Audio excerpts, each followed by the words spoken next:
Hello everyone, welcome back to my channel. If you're new here, my name is Danny, and today I'm going to go over my March TBR. I will be participating in the backlist readathon put on by Jackie over at the Cozy Commune. I will link her picture up here and everything down below. It is from the March 8th through the 15th. Just read backlist titles. I do have some of the prompts here. Prompt number 1, hyped from social media. So if you see it on TikTok, Facebook, Instagram, YouTube, whichever, pick it up and read it. Even number of pages, just a book with even number of pages. Goodreads nominee or winner, it could be from 2023 or years ago. It doesn't matter, just a Goodreads nominee. A 5-star prediction, a book that you think is going to be 5 stars. Highest rated on your Goodreads shelf. So just look at the options that you want to choose from and whichever one is highest rated. And then the next one is a borrowed multiple times. It could be borrowed from your friend, your library, Libri, Everand, Hoopla, whichever. It's just been borrowed multiple times. So I will be reading Flawless for highest rated by Elsie Silver. This is a, I believe, just a rodeo romance. Rhett Eaton is the face of professional bull riding, the Golden Boy, or at least he was until it all blew up in his face. After a public brawl, now his agent says he has to clean up his image and sticks Rhett with his ball-busting daughter for the rest of the season as a full-time supervision. And the next one is, I've borrowed it multiple times from one of my friends, which is The Night Caller by J.M. Hewitt.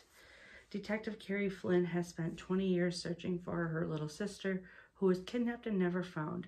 The worst part for Carrie is that she was with Haiti on that hot summer day.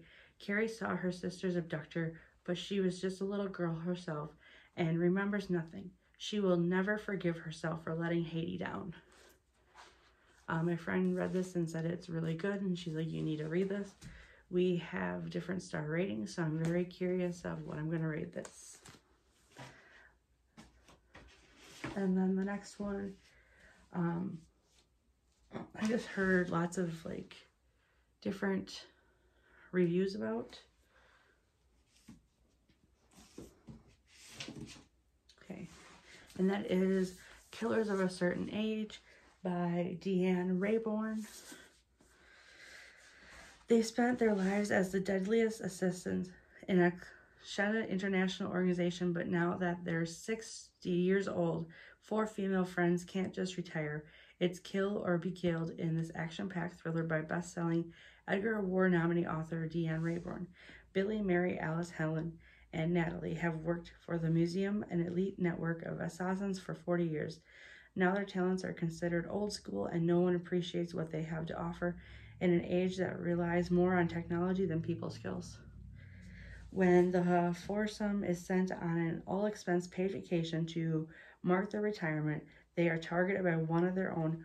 Only the board, the top-level members of the museum, can order the termination of field agents, and the women realize they've been marked for death.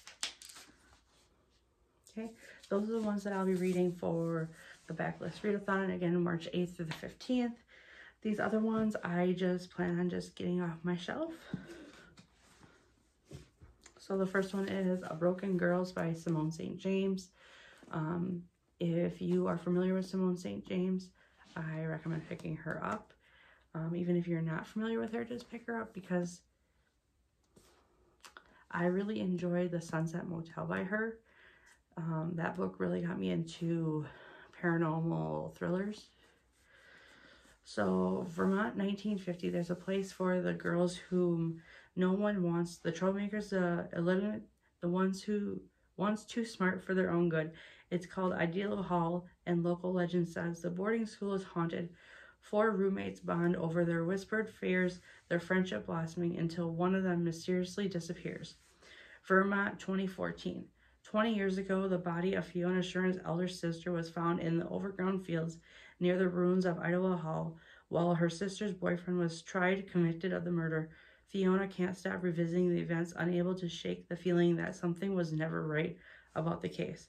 When the renovation of Idaho Hall leads to a shocking discovery linked to the loss of her sister, Fiona must confront secrets that were meant to stay hidden in the past and voice that won't be silenced. And then this one I also heard mixed reviews about, which intrigues me even more to read this book. And this author has gotten a lot of mix lately that I've been hearing. I still enjoy this author, so I'm going to go ahead and give it a whirl. And that is The Teacher by Frida McFadden. Eve has a good life. She gets up each day, gets a kiss from her husband, and heads off to teach math at the local high school. All is as it should be, except last year, Cash and High was rocked by a scandal involving a student-teacher affair with one student, Addie, at its center. But Eve knows there is far more to these ugly rumors than meets the eye. Addie can't be trusted. She lies, she hurts people, she destroys lives. At least that's what everyone says. But nobody knows the real Addie. Nobody knows the secrets that could destroy her if people at the school found out. And when Eve discovers the shocking truth, Addie will do anything to keep her quiet.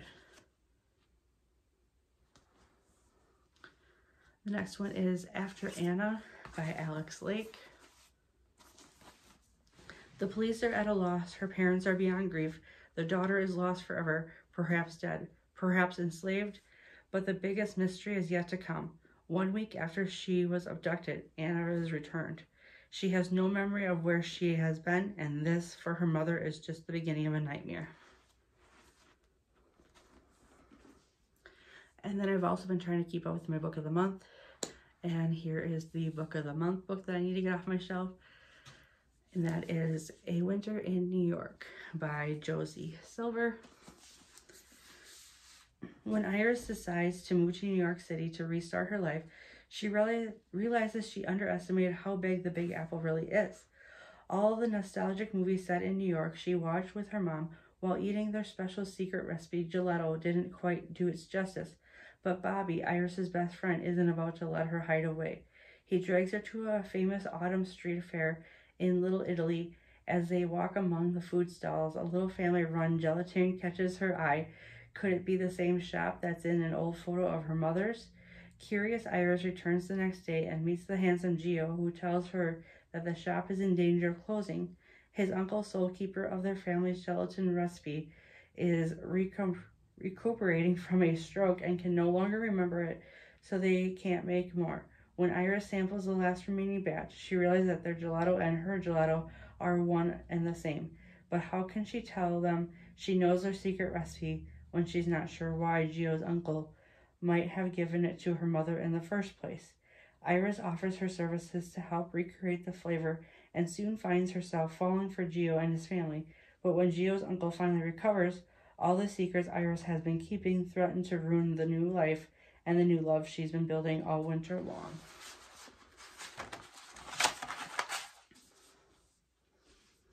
And then throughout the month, I will be reading other books as I knock these ones off my shelf. I did have 3 carryovers from the month of February, February's TBR. And so then if I don't finish them in that month, they're just going to get carried over to the next month until I get them off my shelf, because they're either being read or they're getting the heck. Let me know in the comments below what you plan on reading, if you plan on participating in the Backlist Readathon or any other readathons that's happening in March. And thank you for watching, and I'll see you in the next one. Bye.